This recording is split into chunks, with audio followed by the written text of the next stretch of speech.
if I need to do something or This is Lori, and I see it. to be able to see it. The I can see it. Hello, this is David. I can see it too. okay. So I did. Okay, fine. Just move on without me.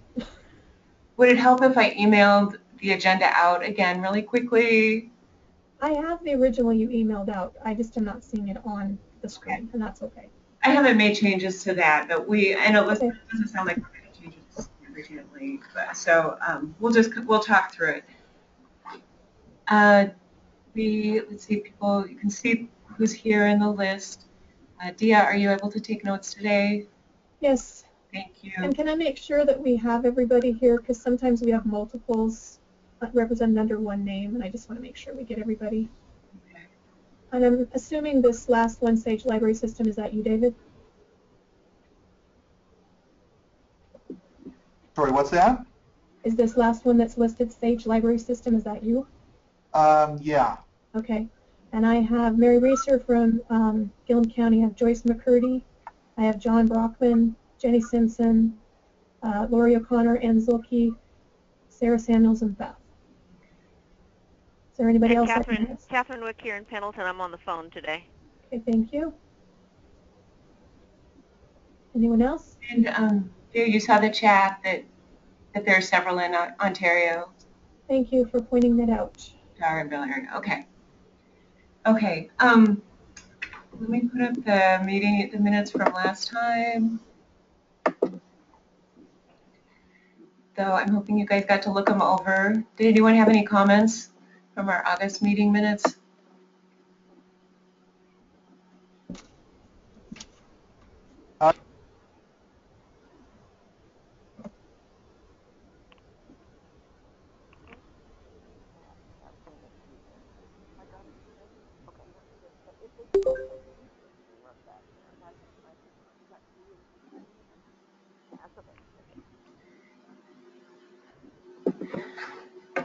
So I got on the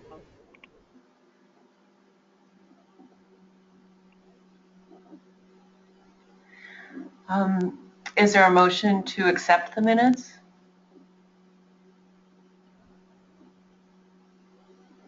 This is Lori. I make a motion to accept the minutes as stated. Is there a second? Seconded. All in favor? Aye. Aye. Aye. Aye. Is there anyone opposed? Okay. So August minutes are accepted. And then so next on the agenda is reports from David and Beth. Some of these things might be addressed, if you can see that we're going to talk about them more later, you guys just, I guess, address them now to the extent that makes sense to you, or if there's what you want to share with us about what you've been working on in cataloging field. Well, this is David, and yeah, a lot of what I was planning to report is going to be covered later in the meeting here.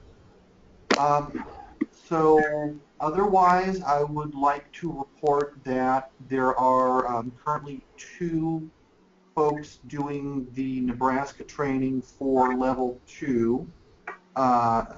See here, one of them is the new librarian at Elgin, and the other one is an assistant to Jackie Ray at Blue Mountain College, who got in touch with me Friday last week. And also continuing with cleanup in the Sage catalog, we've been going through a list of audio-visual items where the display icon does not match the values in the rest of the record, specifically the 999 field. So in some cases, this is cassette audiobooks being put down as CDs or vice versa. some that simply don't have a 999 field, and also just a number of false positives, at least in my section, which is the audiobooks. And meanwhile, continuing to assist the Oregon Trail Library District with their backup of uncatalogued items that was brought to our attention when the interim director came in there.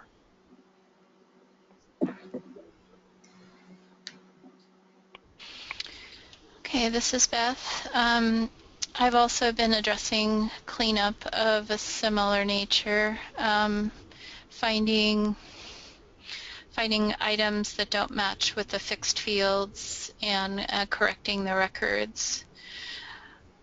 We basically had 4 cleanup files, 2 of which are completely done, and the remaining 2 that are still a work in progress. But it feels good to be making these corrections because it affects searching, affects patron lookups, and all things like that. Also working on getting the cataloging website corrected for documents that aren't up there, and that's a work in progress as well. Okay, great, thank you, David and Beth, and thank you. The cleanup projects are nice. It is confusing when the icon doesn't match. I think it's a hard thing for a patron to just, or I guess they don't know the icon, whether to trust the icon or the record or, what to do. So I think it's a worthwhile project. Thank you. Okay, so now wanted to talk about finding a new chairman for this committee and see if we have any volunteers. Have any of you been able to think about it and realize you'd have some time to give?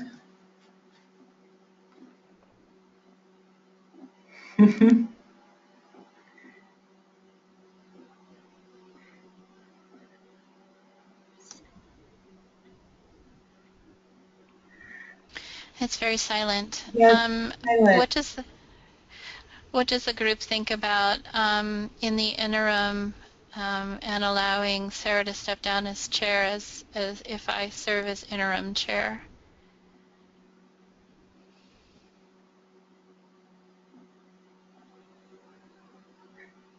Well, it's fine with me, Beth. No, I appreciate the feeling. I really do. I've been I've been very busy, as we all are, I know, but I need to take a break from being the chairman. So I appreciate alternative options like that also.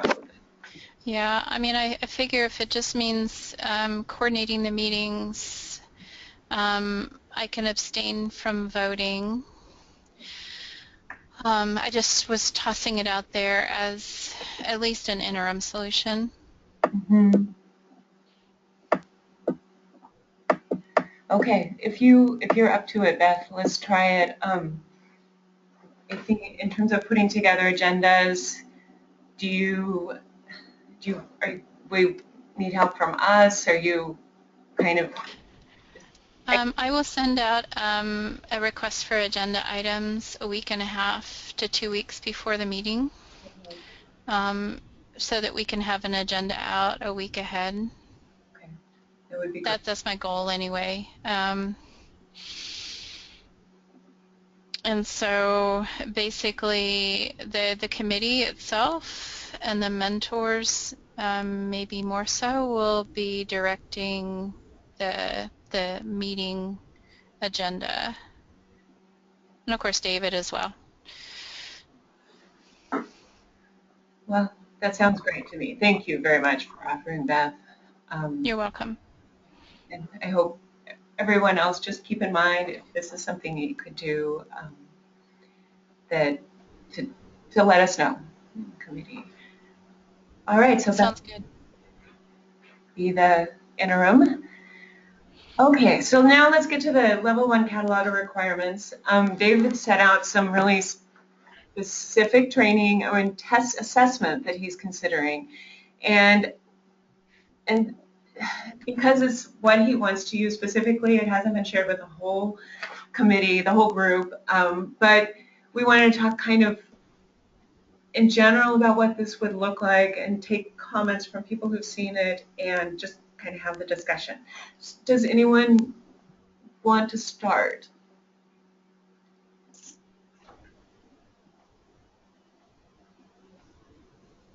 Well, this is David, and I'll just sort of explain briefly what it is that I'm trying to accomplish with this. And basically my idea is to build off of the level 2 training and to sort of present something that's similar to the Nebraska course homework, but at a somewhat more advanced level. So I had chosen some books to scan and make slides out of that creating a MARC record for them will incorporate some of the concepts that I've been teaching in workshops, on videos, even in the recent cataloging tip of the week, and just kind of getting people comfortable with approaching the title page and cover of the book as the primary source of information rather than relying on what's already in the MARC or in a MARC record at another library or on WorldCat or someplace, but to get them comfortable with just creating that much formatted MARC text. So the homework is divided into 3 sections, which are the author, title, and statement of responsibility, so like main access points, subject and series, and then physical description.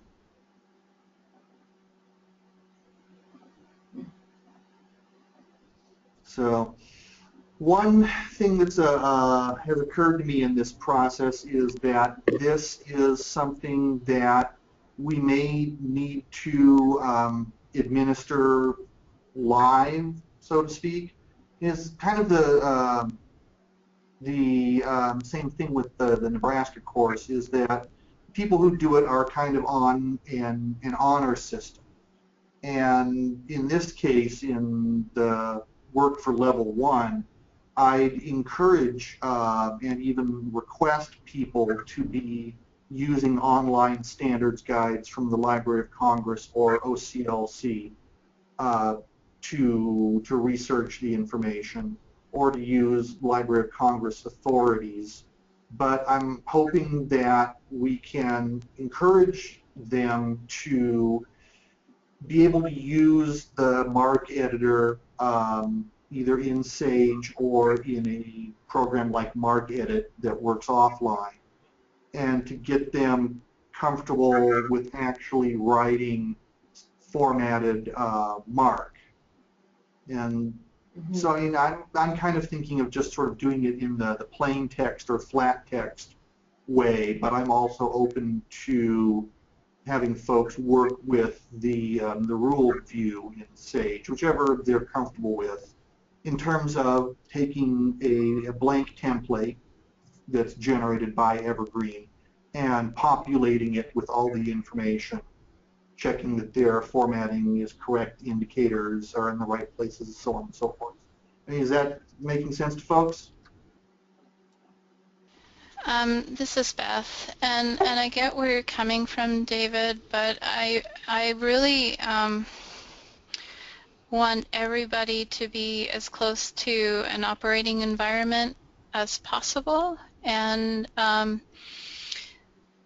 know you were approaching it from the testing perspective, but I've thought a lot about this, and I feel like at this level, we're professionals and we're not in high school, and I feel like our job is to give them the tools and yes, ask questions, but not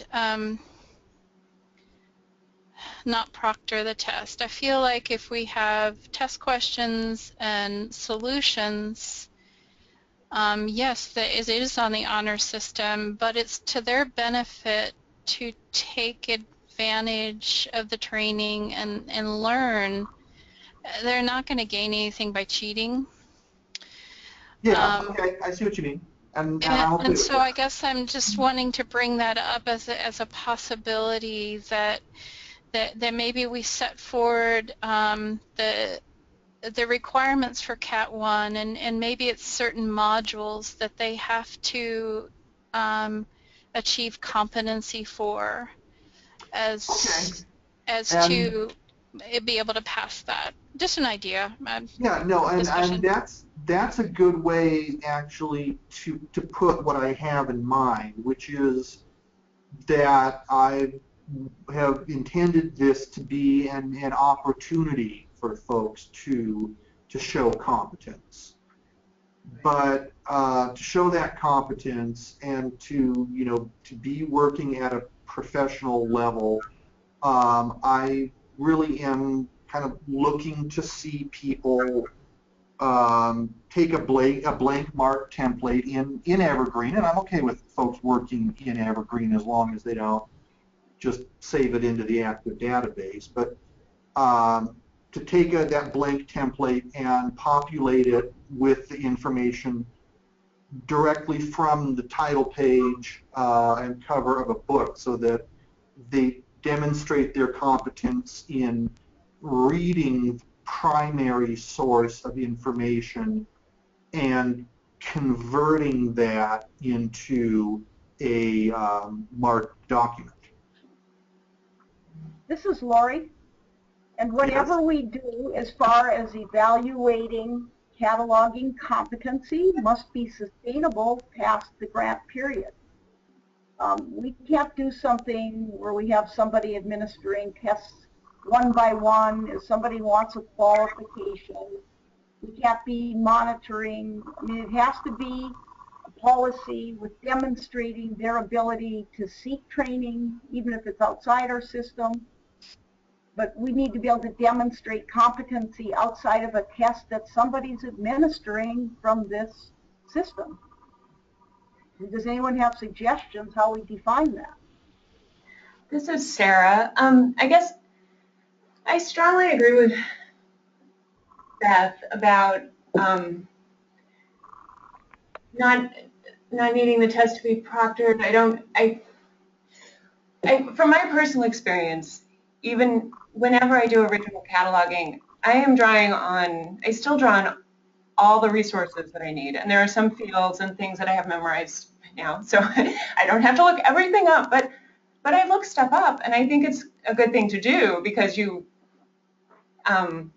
right, to make sure that I have it right. I look up standards, I mean, the stuff that David talked about, but also checking against existing records and things. So the competence is, right, we want the competence to be there. Perhaps there could be something like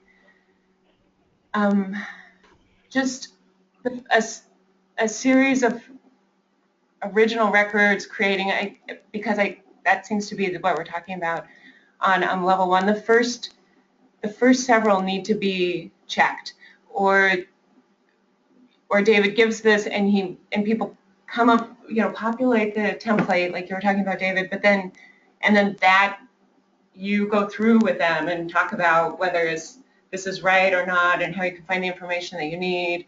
Well, yeah, that is very much what I have in mind. Mm-hmm.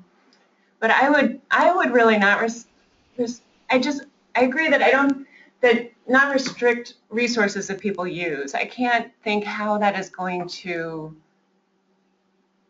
helps. Okay. Well, I agree, and I know. I think while David's with us, I think we can, definitely want to take advantage, but like Lori said, we need to look at the future and establish some requirements for Cat 1 that we know that we can maintain. and keep up with. I think that the review of original records when somebody is, you know, new to the Cat 1 level is I think a good requirement. I agree. And I I think agree. while we I don't want us to take up too much of our cataloging time, I mean our cataloging meeting time, kind of talking about details of evaluation. I guess I was hoping that we could establish some Cat 1 like requirements. Like, do we want them to be comfortable with subject creation? Yes. Series creation. Yes. I guess I want to get some tangibles written down so that we can get our Cat 1 requirements more laid out. Mm-hmm. This is Dia. Can I suggest we back up just a touch? Sure. Last meeting we talked in terms of, you know, maybe some time frames that people work in Cat 2, for instance, before they're even eligible to be moving up to Cat 1. That's agreed. Yeah. And I think let's not skip that in this discussion, because I think it's if you have somebody that decides, oh, well, I have all of the mental part of it, I think I get it, I'm going to jump in. Whoever is monitoring may really have more on their plates than they're ready to deal with. If someone doesn't have the experience in seeing how records are put together and seeing kinds of things that are out there and how we work with them, how they work within the system. You're right, Dia, and I had neglected to mention that. I think we had tossed an idea around it. Were we thinking, I guess, what's the thought out there is say somebody qualifies for Cat 2. How long should they be cataloging at the Cat 2 level before they're considered for Cat 1? I don't know if it's an issue of length of time. I have spoken with Thea about this, and we agree it's the amount of time they get to spend cataloging. So it'd be hard to just say amount of time. Somebody in a little tiny library might only catalog 10 records in a 6-month period, and that doesn't demonstrate anything. And then who monitors what kind of work any new proposed? I think that anyone that is saying that they wish to move into the full level cataloging needs to be monitored. And working with, since this has to be sustainable, it's either a trained cataloger within their library or their district, or let's refer to the mentors again. Is there any way we can use the mentors on this sanctioning of full level cataloging privileges and monitoring problems with ongoing login? There are certain logins that have taken David's training, and I'm at a loss to understand why they're cataloging at all. So how do we monitor it and then reverse permissions also? That's the only way it will be effective. I mean, people, you know, somebody made the statement that it doesn't benefit anyone to cheat. Well, it does if they just want to get the permissions and they don't really understand the consequences of not doing fully professional work. Yeah. There are evidence of that on our system. So it's not just who grants the permissions, but how do we make sure that we're monitoring ongoing problems or lapses in the demonstrated skills. And I'm saying that we have to somehow, it has to be the cataloging mentors. Something has to happen that's sustainable here.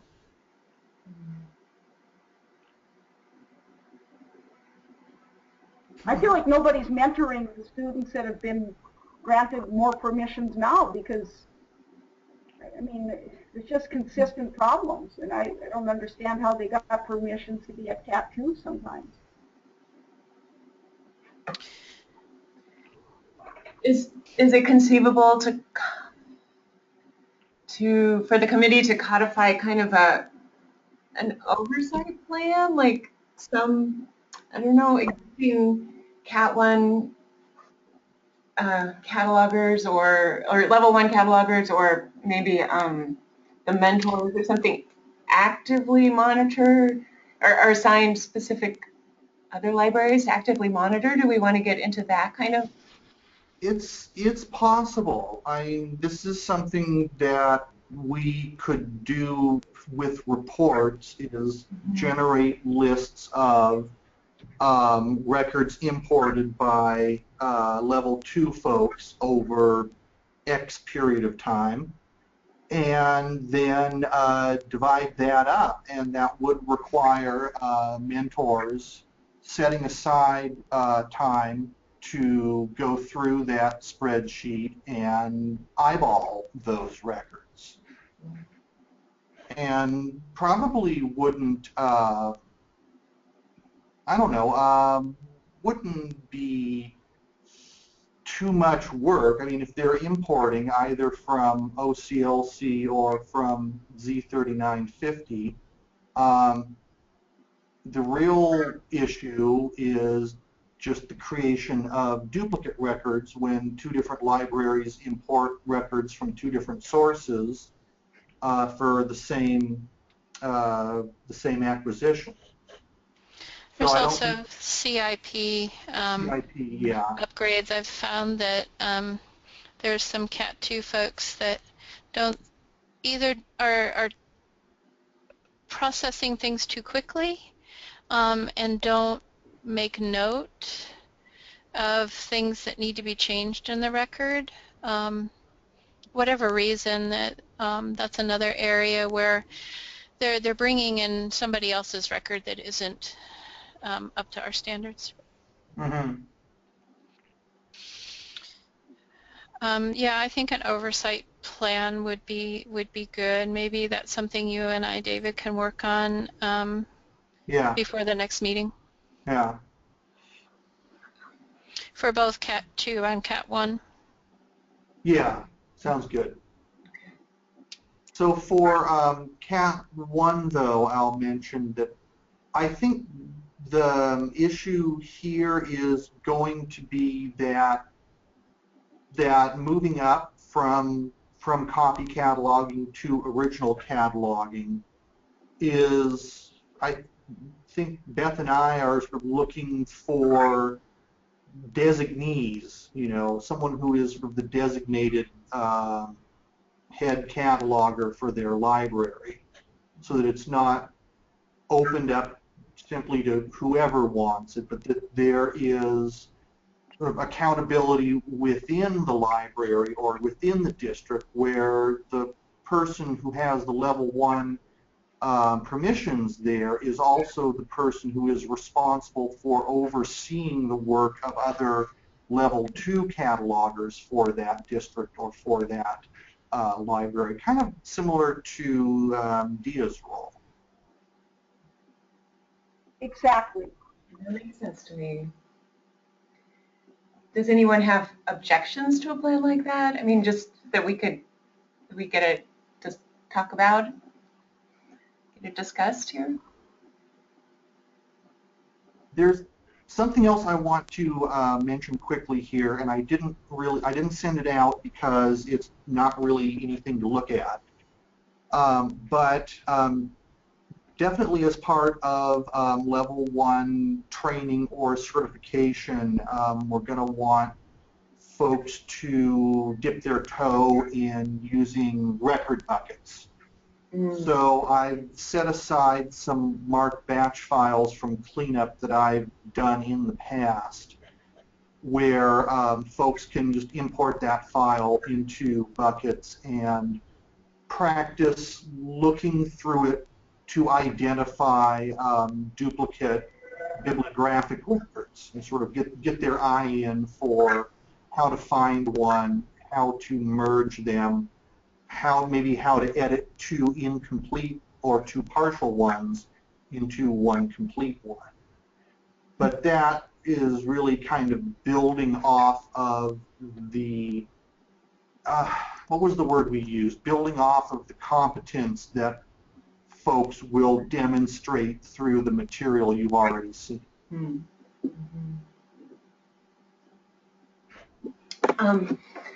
Okay. So just to go back a step, thinking about what is important for level 1 catalogers, and I just thought of a couple things. I don't know if we're still taking suggestions, but I think what you said now, David, very theory-oriented, which is important. I think that's very good, but there needs to be some level of attention to, like, filling in fixed fields and 007 fields for certain formats. I mean, I don't know about you guys. I don't. That's a good suggestion, Sarah. Yeah, I was thinking the same thing. The display things that come from those and filtering and stuff is so important that they make a big deal. They make a big difference to have. They don't necessarily all have to be right. It's great if they are, but there's certain ones that are really important, I think. That is a good suggestion for a training video I could put out. Okay. And that's possibly something we could also add to topics for in-person training seminars. Well, we don't have a lot of the fall left, but possibly in the spring. I don't know. I'm thinking videos on a topic like this is a more effective means of sharing this knowledge, because folks can consult it whenever their schedule permits and don't have to coordinate as much as we have done.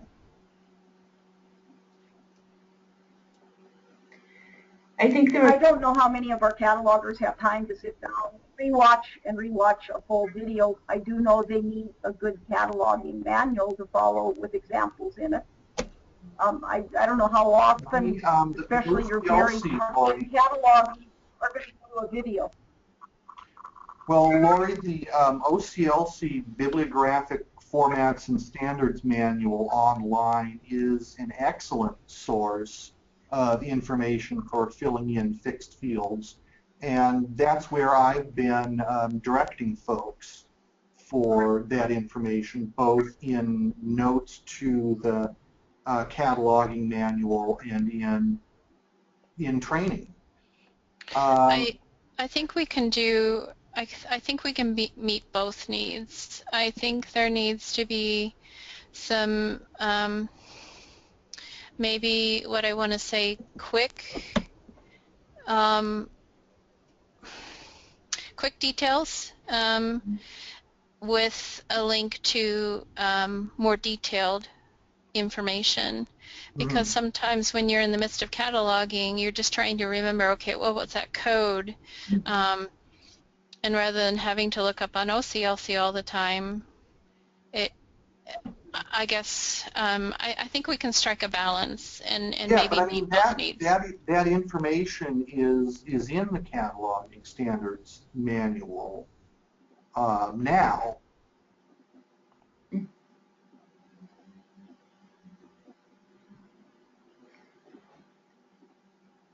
Okay, well, I guess I was just offering it as another topic to be aware of for people who are doing original cataloging.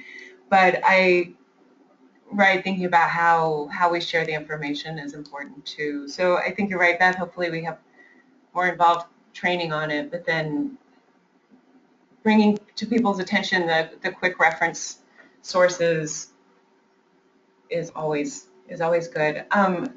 Jenny said a chat. We don't always have OCLC access. The Bibliographic Standards and Formats website is, I guess I haven't seen it down when OCLC is down. It's a little more static site, and it's usually available, and it's available without a David subscription. was trying to earlier, and I use it a lot. So, and that is a place that you can it has kind of good indexing, and so you can go to the field you want. You know, what does a 246 field look like, and what are the the indicators for this and that. And it has great resources on fixed fields and 006 fields too. So that's that resources like that are great. It's always helpful to be reminded of them also, like you were doing, David. But, yeah, sorry, Jenny. It's just an open resource.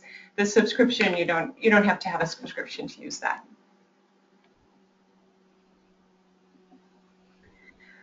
Okay, so are you guys ready to start talking about the well, let's see, about the cataloging standards manual? Would you prefer to touch on the patron survey results first? I know, Lori, you suggested switching them, and I'm not sure what everyone's priorities are. Anyone have input?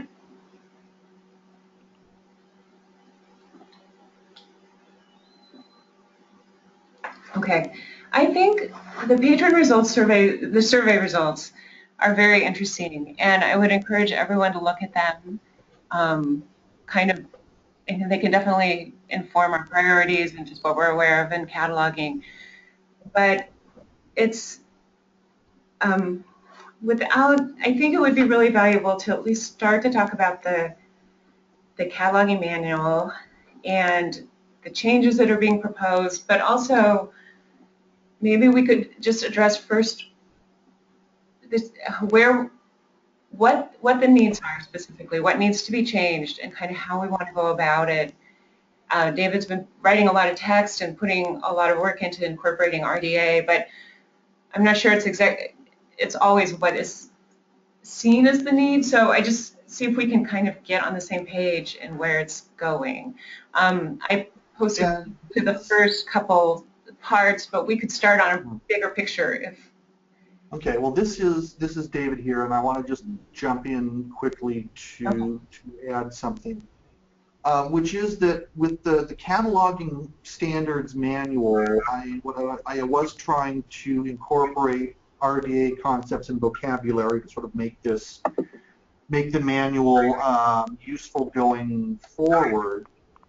But what I'm aiming at specifically is, and again, kind of like with the material for level 1 training certification, is getting people to think in terms of reading the preferred source of information for a physical item and identifying where the information for the record is found there, whether that's the title page of a book or the label of a CD or what have you, and also to kind of get them thinking logically in terms of how the access points are created for anthologies, for instance, compilations of works by a single author, works that have no single author, so on and so forth. And it does not, and this is largely intentional, does not then refer that to specific details of MARC formatting.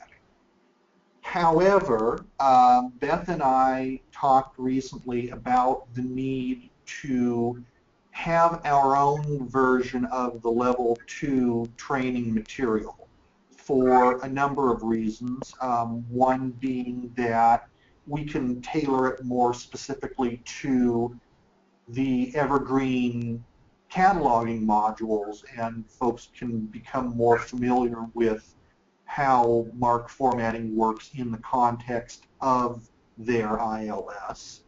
Another is that if we so choose, answer keys for exercises can be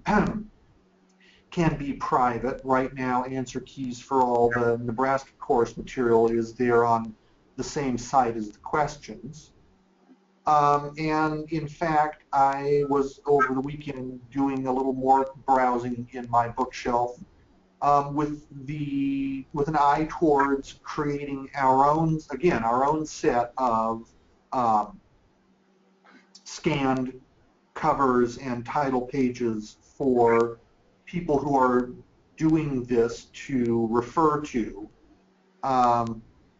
which, I don't know, if folks remember the Nebraska course, there is a deck of slides or scans for that people are asked to refer to and then to fill in, mark information, or so it would work basically as it does now, but they would be a different set of books that folks would be asked to look at. And so then that, I think, would sort of serve the purpose that people are looking for, which is to have a reference guide to MARC formatting on the staff website, rather than, or I should say, in addition to linking outwards to the Library of Congress and OCLC's own standards guides whenever necessary or desirable. Okay, yeah, I think that makes sense to have those. I think, so what's the relationship between these kind of training materials that we have and the SAGE cataloging manual, the standards manual? They just need to match? Are they involved in the manual? Or they need to reinforce, like, and specifically, what do we need to have in the manual? What do people see that document requiring? Well, I'm going to repeat myself here. This is David. I'm going to just repeat myself quickly, and that is to say that the cataloging standards manual is, my revisions to it are, like I said, not just to incorporate RDA vocabulary, but to kind of be a guide to the logical process of identifying information for a record.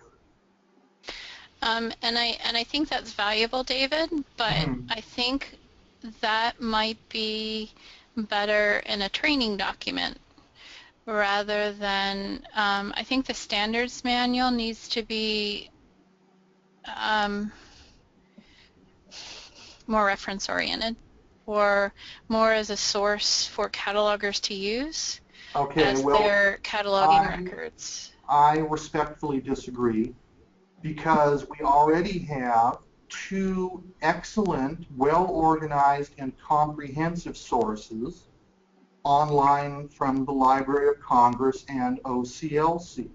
Those documents should be the reference for catalogers. We don't need to reinvent the wheel to that extent.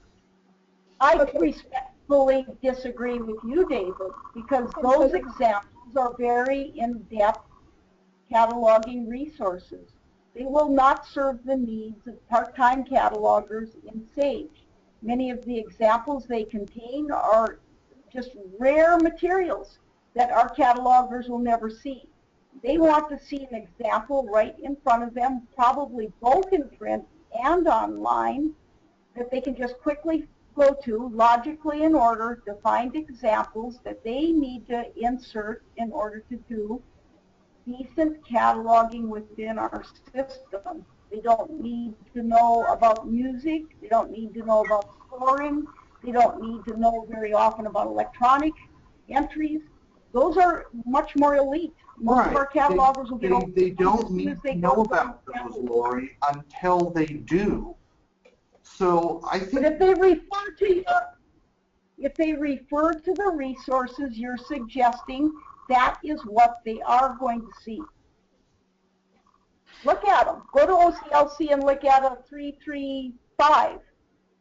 Is that going to help our catalogers at OCLC? No. Sarah, could we bring up the standards manual, the book section that I modified? Yes. Let me see.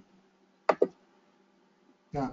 And I think we need to be a little more precise here, maybe about our terminology or what it is that exactly we're trying to accomplish. And I think also this is why we have a tiered system.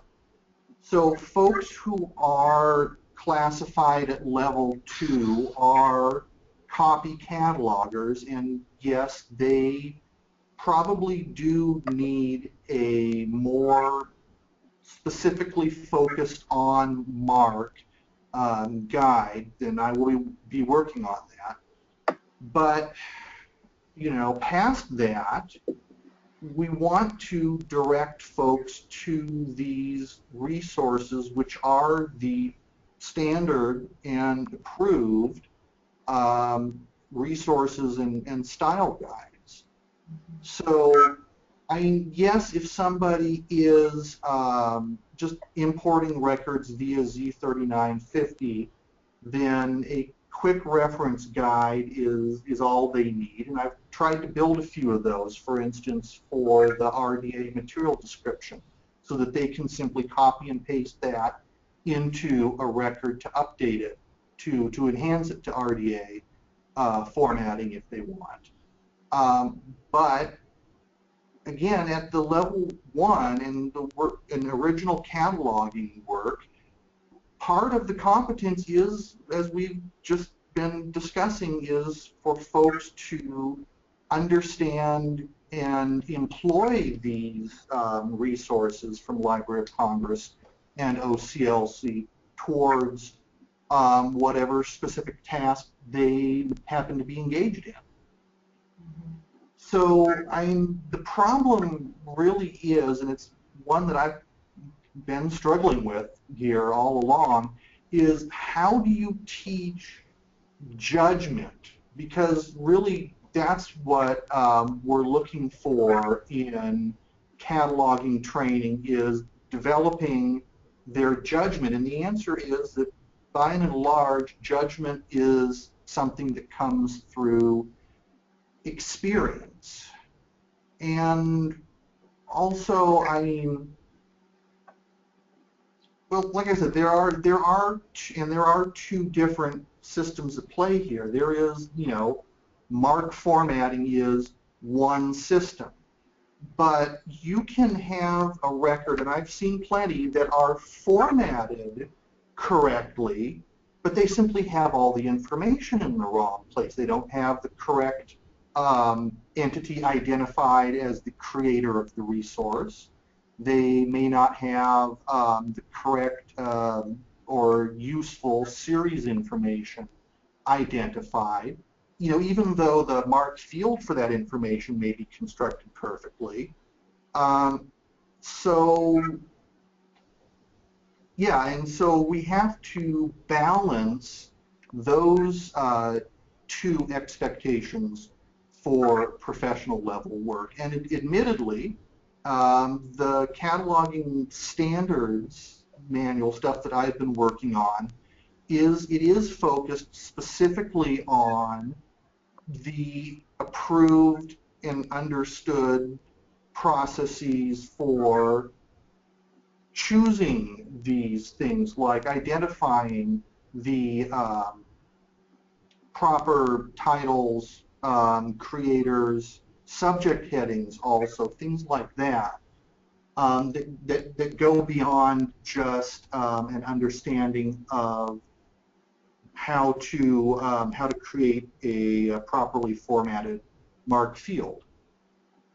So, yeah, and I guess, yeah, I mean, it is still a work in progress, but so, yeah, so I mean, that, I think, kind of read it with an eye towards this is aimed more at folks who are or will be creating original records. However, David, part of what Gloria is expressing, and I think it's kind of coming from where we started with this whole standards manual thing to begin with, is that because we have individuals that are not all at the same level as Cat 1, we need to have some, tiered down documentation, and or standards manuals, examples, whatever you want to call it, that then they can grasp.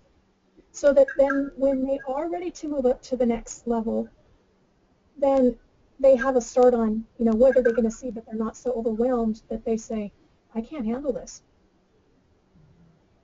And that's kind of where we came from when we created this original SAGE cataloging manual, is we took resources that many of the libraries couldn't even afford, in terms of ACR2 and the MARC formats, and we tried to give them something that they could have hands-on until they could get to that next level, and or need the next level to be able to deal with.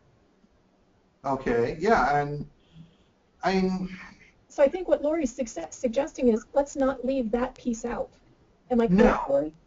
No, you're right, and I think at the next cataloging meeting I will have something for you folks to look at that fills that need with respect to training of folks who are novices up to level 2.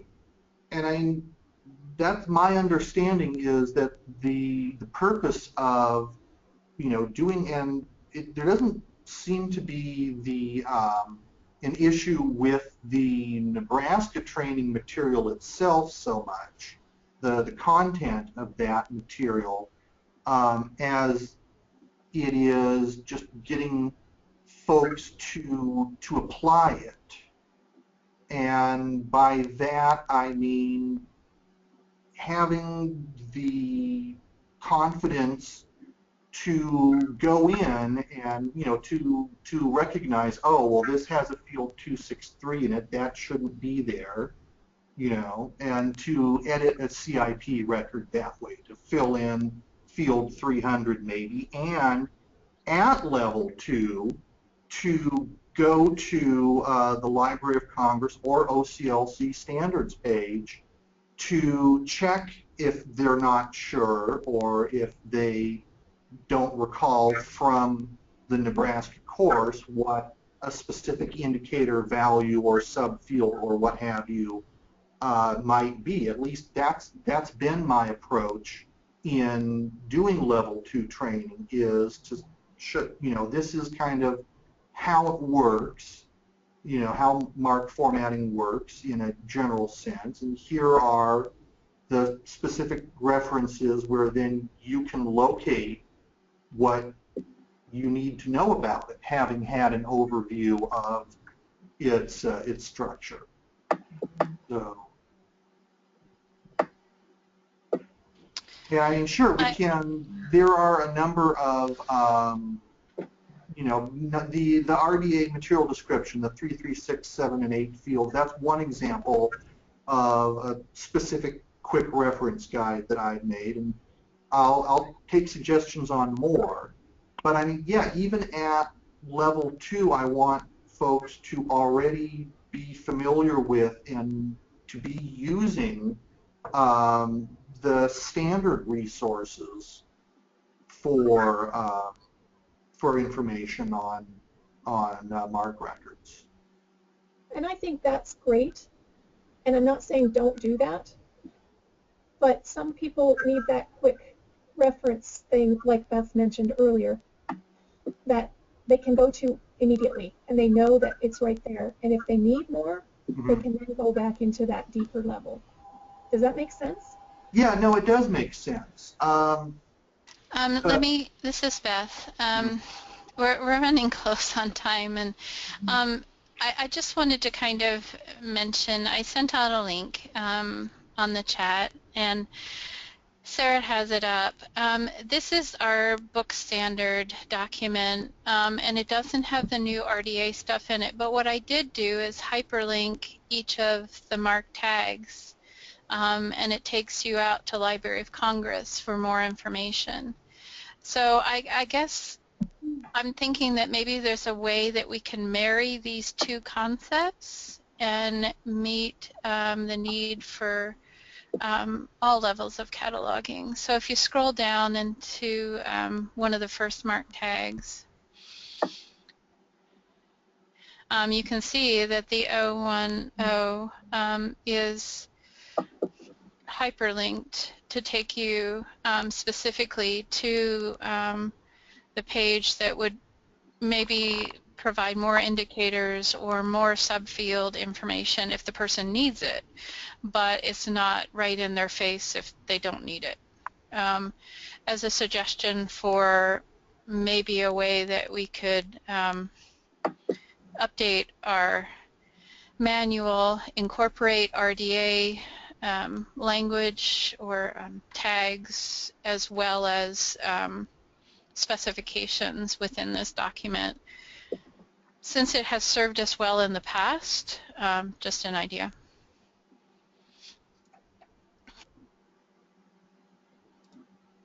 Well, I'm absolutely in favor of that, and I think it's great. And again, though, the only issue here is that what's the first line I'm seeing here is listed in AACR 2R, and That's where so this I was don't. developed. David, Well, that's what I'm saying. That's where this was developed. Part of what, right. what we put into the grant was to help us to update our documentation to be ready for us to move into RDA. Okay. None of us have the time to do that right now.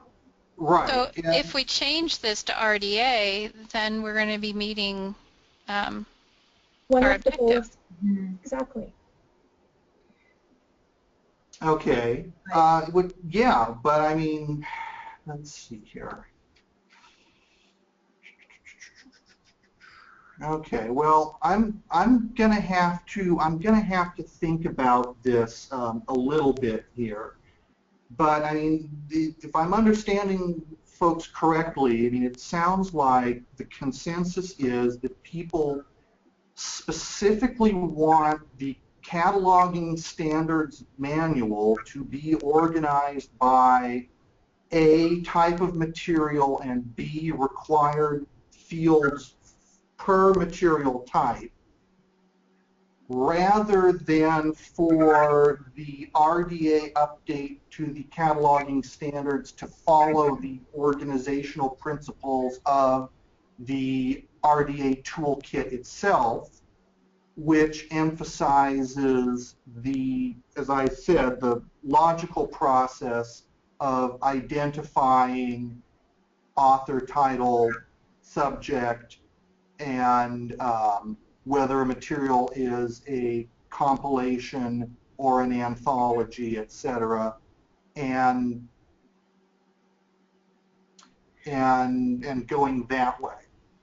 So I think with taking the cut and paste tools to the text that I've already written and presented, that's an achievable goal. And I think also, though, that making external links out of the section headings for the fields there is a good start. I would want to add some specific, not like footnotes exactly, but references in the body of the text as things come up that also point outwards for folks who want to go a little more in depth. And what was the other thing? Sorry, I'm blanking for a second here. This is Lori. Yeah, actually that is something that we can look into here, is that with this, another problem with this older draft here, which is the approved draft, but something else that can be done here is to change the special character formatting so that it actually reflects the special characters used by Evergreen and not Millennium, which is what this one appears to be from. Mm-hmm. So yeah, so those are some good directions that we can take this in. However, oh, that was what I wanted to mention. Lori. Which is that while we're doing this, if that is the consensus of the cataloging committee, that the standards manual needs to be organized in a fashion that reflects the required fields per item type, then simultaneously to these revisions, I think we need to look at changes to the templates in Evergreen.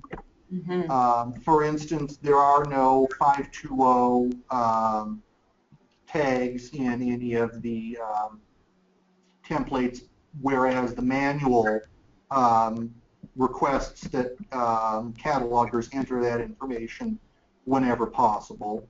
Whenever Also, possible is RDA different material though than required fields. What's that? Whenever possible is different than required fields though. Right. So, for instance, like with the RDA 336, 7, and 8, those could be incorporated into the templates, pre-filled, in addition to having an explanation of their purpose and use in the cataloging standards manual. However, can we just mention that before we update those templates to include RDA elements, we have to decide when we're going to implement RDA in our system. Because currently we have not made that decision yet. Yeah. And the thing is, though, is that implementing RDA is very much a moving target, it seems to me. And they continue to introduce new specialized fields. They did that with ACR 2 as well. Yeah, and so in my draft of the cataloging standards manual, as I said, that was an attempt to show how RDA standards for the choice of information differed than AACR2, and to focus on that specifically rather than to provide a list of required fields with a description of the type of information to be contained in each, because it was my initial feeling that that job was adequately covered by pre-existing resources. So I think that we need to kind of have a cataloging standards manual in two parts. You know, one part that does focus a little bit more on how the RDA process of decision making and judgment and selection of information differs from AACR2, which I think I've done, and then a second part that does a better job of identifying how that information gets put into a template of a MARC formatted record. Yes, I think we need both parts. Whereas what we've mostly seen, David, from you has been the first part. And what we're asking now, I believe, is that we need to, in the second year, we really need to get the rest of it put together, because that's what so many people are relying on. Does that make sense? Yeah, it does make sense, but it just, I find that disappointing, and because I would prefer that people rely on the Library of Congress's standards guide and OCLC's standards guide, and otherwise, you know, there's some local things that we do, yes, but I mean, we already have those documented, like Field 040 and Field 999. And I agree with you, yeah, David. and you know, I know, it's just you have to meet people where they are. Exactly. The reality is this is where the system is. This is where the system has been for a number of years. Unless we have some really drastic changes in how we approach cataloging within our consortium, we are going to have to meet the needs as where they are, as well as trying to strive to move forward. Does that make sense? Oh yeah, no, it does. I don't want to be talking into a vacuum, and I don't want to and I think everyone else on the committee would probably agree with this, so, but I don't want to speak, for others. But I don't think we're total disagreement. I think it's just we need to make sure that we cover all our bases, because like Lori said, what are we going to do when you're no longer here? We can't rely completely on your grant position because it's not going to be there sustainably for us. No, I absolutely understand. And I wanted to say earlier, though, that also that's something that the committee is going to need to think about, not just in terms of overseeing work that's done by people who have been newly raised from level 3 to level 2 or level 2 to level 1, but also in terms of who's going to be providing that training. And Beth and I have discussed the need for as much of that to be moved to the SAGE website as possible. And I agree. So the only thing, though, that I would want to point out about that is that probably still we're going to need somebody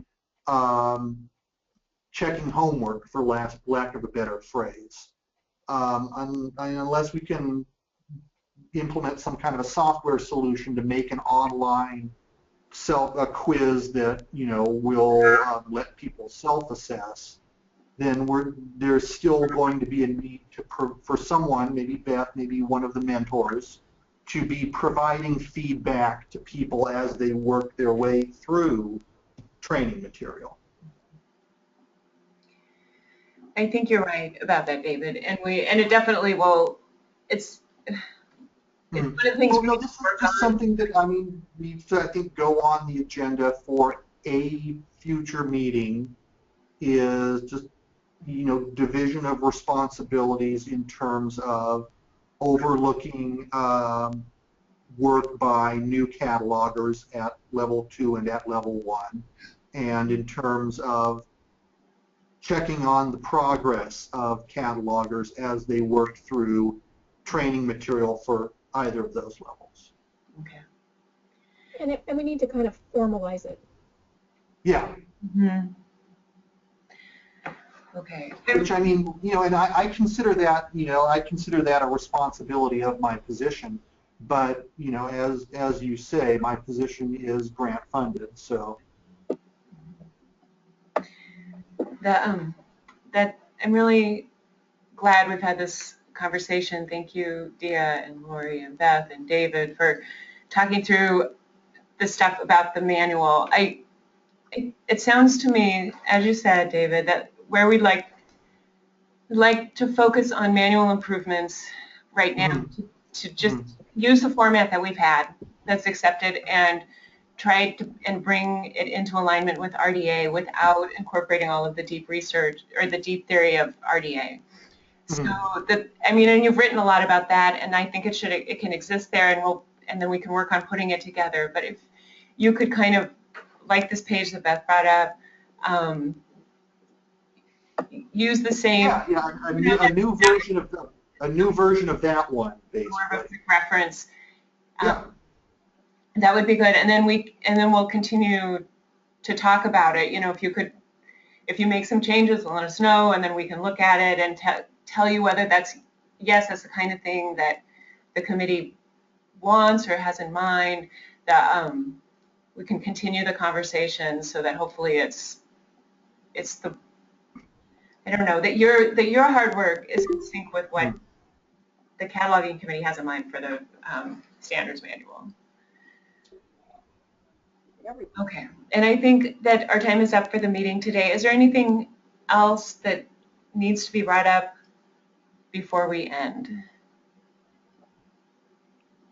Well, are we going to postpone discussion of matching standards then? Yeah, I think we'll postpone the actual addressing the specifics of what's in the manual and what we want, including the matching standards. Let's keep talking about it on the in the listserv and on the forums. David, if you would send out another email with a link to the forum where you would like to see discussion, then that would Sure. be great. And we can just keep working on it and then address it next meeting if we need to do that. Okay. This is Lori, and I think we need to meet next month. I feel like we didn't even get through some of the key things in this agenda because we've been having a philosophical discussion. So would anybody agree to meet next month? We haven't addressed a lot of things really. We didn't actually talk about how we're going to identify Cat 1 qualifications, how we will insert that into our policy, how we will monitor that with a sustainable program. We didn't get into the actual, search Agreed, relevant. Lori. This is Beth, and yeah, let's meet monthly. That sounds good. I mean, I would just say, I think or I hope that so the assessment that I've put together and sent out here, that I think that captures what I'm looking for in terms of the competencies and in terms of requirements, like for on-the-job experience or oversight. I mean, that's up to the committee to work out. Yeah, and I can come up with some, before our next meeting, I'll come up with a list of things and talk with David about requirements, and we'll come up with a proposal. That sounds great. Okay, thank you. So our next meeting will be the first Monday in November, which is what? Monday, November 2nd. The second. 2nd, yes. And thank you all for attending today and for the discussion. And it's good work, I think. There's a lot more to discuss, but it was a good meeting to do. So, and thank you, Beth, for leading the next meeting and being our interim chair in the future. I appreciate it. You're welcome. Thanks, everybody. All right. Thank you. Meeting is adjourned.